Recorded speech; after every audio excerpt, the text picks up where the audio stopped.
अस्सलाम वालेकुम जी फ्रेंड्स। दूसरी हमने आज जो हमारा टॉपिक है वो है कॉन्स्टिट्यूशनल हिस्ट्री ऑफ पाकिस्तान। तो हम इसमें से 54 क्वेश्चंस हैं, हम कोशिश करेंगे कि सब पढ़ें आज। तो क्वेश्चन नंबर 1 है, the first constitution of Pakistan was enforced on a 23 March. इसका करेक्ट जवाब क्या होगा? 56। Dash are the total articles of 1956 constitutions. 1956 constitution कितने आर्टिकल्स हैं? 234।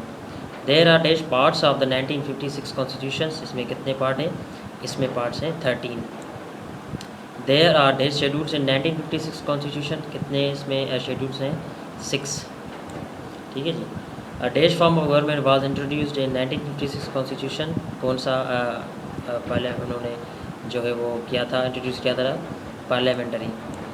ठीक है जी। List were enumerated federal provincial and concurrent. इसका सही जवाब होगा 3। The president was the head of state, और हेड ऑफ गवर्नमेंट और हेड ऑफ जुडिशरी। इसका करेक्ट आंसर है हेड ऑफ स्टेट। ठीक है। President was to be elected for 1956 constitution के मुताबिक प्रेसिडेंट जो है वो 5 साल के लिए इलेक्ट होता है। ठीक है, हुआ था। The prime minister was leader of the house होता है। मैं इसलिए तेज़ी से पढ़ रहा हूँ क्योंकि काफ़ी लोग होते हैं ना, वो बस फजूल बातें करते हैं, तो ज़ाहिर सी बात है हम अपना कॉन्सेप्ट क्लियर करें। The national assembly of consist of dash members equally divided among the two things 300। The crisis came in October dash when Sikandar Mirza declared martial law 1958। General Ayub Khan was appointed as a chief martial administrator. ठीक है जी। Question number 13, on October 27 day general Ayub Khan took over as a president. कब बने थे वो president? वो बने थे 1958 में। इन देश case martial law was justified state वेस्ट डोसो। इसका सही जवाब है ए। 1 यूनिट वाज एबोलिश्ड इन, माफ़ करना क्योंकि थोड़ी मेरी प्रोनाउंसिएशन ठीक नहीं है। बहरहाल अपने सवालों पे ध्यान दें, कोई बात नहीं, होता रहता है। इसका सही जवाब है 1956। अमूमन ये सवाल हर एग्ज़ाम्स में आता रहता है, खास करके कॉम्पिटेटिव एग्ज़ाम्स में। द कॉन्स्टिट्यूशन ऑफ 1956 है drawn it's inspiration from dash model. इसका सही जवाब क्या होगा? Westminster. President Ayub Khan implemented the 1960 constitution on. इसका सही जवाब क्या होगा? इसका सही जवाब है 8 जून 1956, क्योंकि जो 1960 कॉन्स्टिट्यूशन था 1962 का, वो किसने कौन लाया था? वो आया था अयूब खान ने। कब? 8 जून 1962 में। 1962 कॉन्स्टिट्यूशन में कितने आर्टिकल्स हैं, उसके पार्ट्स कितने हैं, शेड्यूल्स कितने हैं? ठीक है जी। उसके जो पार्ट्स हैं वो शेड्यूल्स हैं वो हैं, आर्टिकल्स हैं वो हैं 250। ठीक है सर। उसके जो पार्ट्स हैं वो हैं 12, और उसके जो शेड्यूल्स हैं वो हैं 3। ठीक है, हम आगे बढ़ेंगे। Question number 21, the executive head of the country was. इसका सही जवाब क्या है? इसका सही जवाब है प्रेसिडेंट। ठीक है जी, इसका सही जवाब क्या होगा? President. The source of 1960 constitution was theories of separation of powers in the constitution. एक कब? इसका सही जवाब क्या होगा? 1960 कॉन्स्टिट्यूशन जो है वो थ्योरी सेपरेशन के पावर का भाई। इसका सही जवाब है यूएसए का फुल फॉर्म पता है आपको? नहीं पता तो आप कमेंट में डाल दें। The constitution could be amended by. इसका सही जवाब क्या होगा? 2/3 मेजॉरिटी। ठीक है जी, 2/3 majority. Under both previous constitutions parity of representation was secured with dash cameralism. इसका सही जवाब क्या है? यूनिकैमरलिज्म। ठीक है जी। President would be elected by indirect. The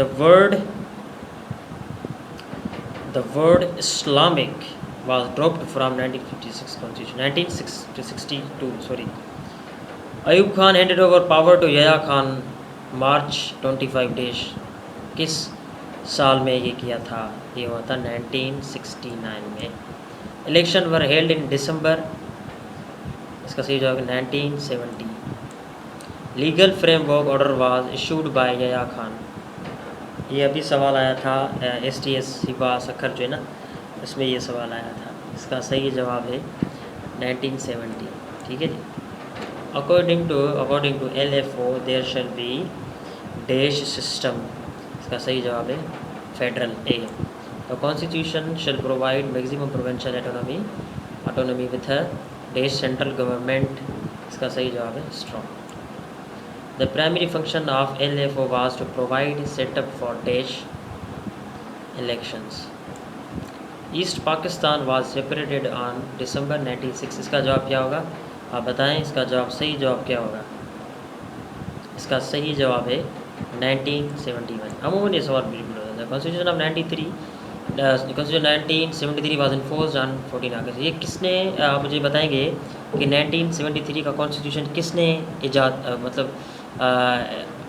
कौन लाया था? 1973 का जो कॉन्स्टिट्यूशन है कौन लाया था? ये आप मुझे ज़रूर बताएं कमेंट्स में। ठीक है डियर, अल्लाह सबको कामयाब करेगा। इसका सही जवाब है 1973 में, अगस्त 1973 में। अब इसमें आर्टिकल्स कितने हैं ये भी आपको पता होगा।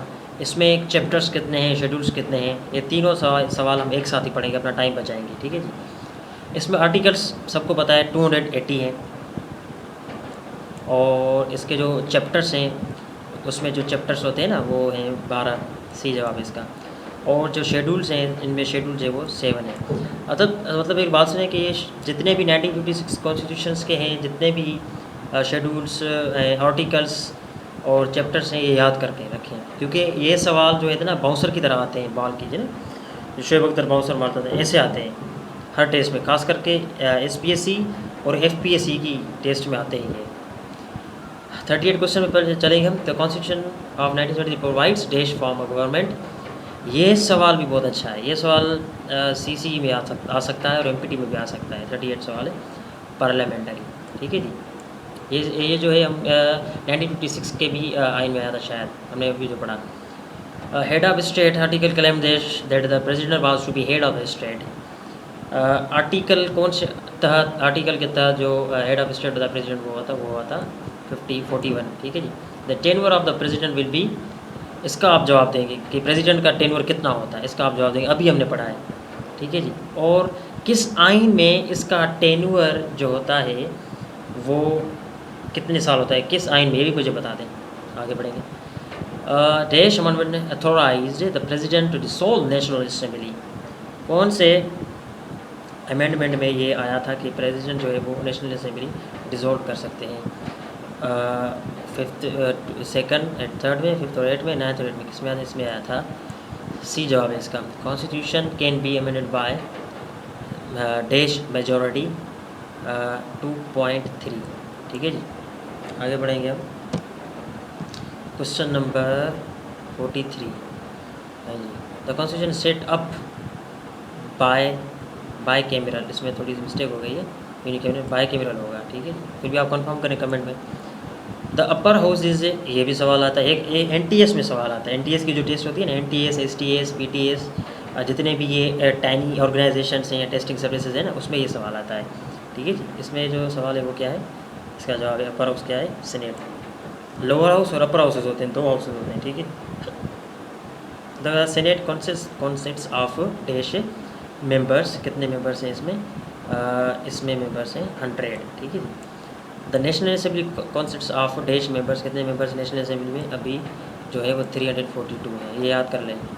The term of the members of senate shell be dash years. कितने टर्म्स जो सीनेट होती है उसके कितने टर्म्स होते हैं? इसके टर्म्स होते हैं 6 ईयर्स। आप थोड़ा इस पे सवाल पे थोड़ा गौर करें। अगर उमूमन में अगर गलत हूँ तो आप प्लीज़ करेक्ट करें। ठीक है जी। Articles 8 to dash deal with fundamental rights. कौन सा आर्टिकल जो होता है वो फंडामेंटल राइट्स को करता है? वो है article 28। Article 41 to deal dash with president. कौन सा आर्टिकल होता है? इसका सही जवाब है 49। ठीक है जी। आर्टिकल्स 50 टू डील विथ मजलिस शूरा। अब ये भी जो है ना ये जो है ये भी अब पाकिस्तान का मेरे ख्याल से वो है, क्या कहते हैं, मजलिस शूरा हाउस है। ठीक है जी। हम अपने क्वेश्चन की तरफ बढ़ेंगे। अगर मैं गलत हूँ तो प्लीज़ मैं करेक्ट करें कमेंट में। इसका सही जवाब है सी। ठीक है, आगे बढ़ते रहेंगे। अब आर्टिकल्स 160 का जो आर्टिकल का जो ये है, इसका जवाब है, इसका जवाब क्या होगा? 51 का जवाब है 991। बहरहाल ये जो क्वेश्चंस हैं ये आप थोड़ा सा अपने जहन में रख लें, क्योंकि ये ज़्यादातर नहीं आते लेकिन कभी भी आ सकते हैं, क्योंकि ये जो असिस्टेंट इलेक्शन कमिश्नर की जो जॉब आने वाली है टेस्ट, उसमें आ सकते हैं। ठीक है जी, आप थोड़ा सा इनको रिवीजन कर लें, बाकी नहीं आते मेरे ख्याल से। 52 का क्वेश्चन आंसर कौन होगा, अपना टाइम बचाएंगे। 52 का आंसर है सी। और 53 का आंसर क्या होगा, मुझे बताएं। 53 का आंसर होगा बी। ठीक है जी। 54 का आंसर है 153। 55 का आंसर है 156। ठीक है जी। 56 का जो लास्ट क्वेश्चन है हमारा, उसका है 251। ठीक है जी। अब इंशाल्लाह मैं आपको ये जो जितने भी मैंने आपको पढ़ाए आज, इंशाल्लाह मैं आपको ये PDF में प्रोवाइड करूँगा। और प्लीज़ मेरी आज सबसे रिक्वेस्ट है कि आप प्लीज़ मेरे यूट्यूब चैनल को सपोर्ट करें, लाइक करें, सब्सक्राइब करें, वो जो भी कहते हैं लोग। ठीक है जी। और इंशाल्लाह आप सबको अल्लाह कामयाब करेगा। मेरी दुआएं आपके साथ हैं। बहुत शुक्रिया कि आपने मुझे और मेरे वीडियो सुनने को और मेरे लेक्चर को आपने बहुत अहमियत और वक्त दिया। अल्लाह आप सबको कामयाब करे। कमेंट ज़रूर कीजिएगा अगर मुझसे कोई गलती हो गई, इंसान की गलती हो जाती है रिपीटेशन में या फिर क्वेश्चन बताने में, या क्वेश्चन अगर गलत हो तो। ठीक है सर, अल्लाह हाफिज़।